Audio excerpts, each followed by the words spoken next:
Alors donc je suis Irianza et je travaille chez PGI.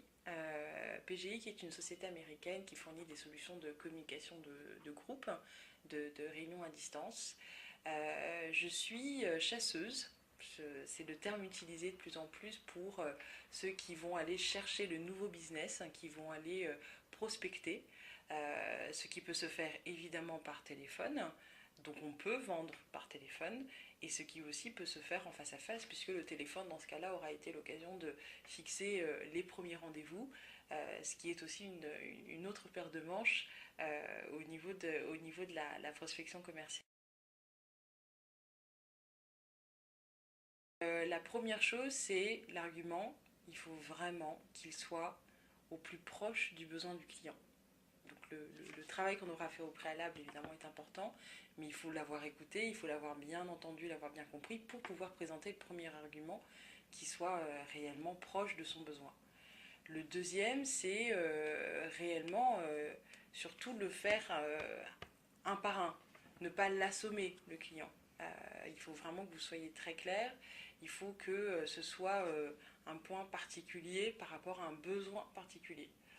Et le troisième point, je dirais qu'il il faut être sûr que ça serve derrière, puisque si vous avancez un argument, que vous avez pris le temps de l'expliquer et de le faire, et que ça ne sert pas, finalement, ça aura été comme moi, par exemple, face à une société très franco-française, et à laquelle je commence à dire que on a une centaine d'accès à l'international avec des destinations en Afghanistan, à Abu Dhabi, et la personne commençait juste à me regarder avec de grands yeux, à me dire mais moi je n'ai pas trop besoin d'Abu Dhabi ni de l'Afghanistan, mais juste de numéros français.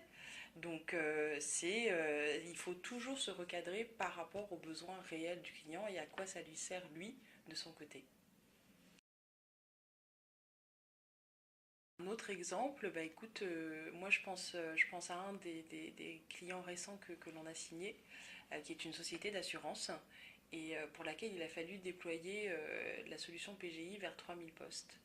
Et là, clairement, la problématique du client, c'est le changement.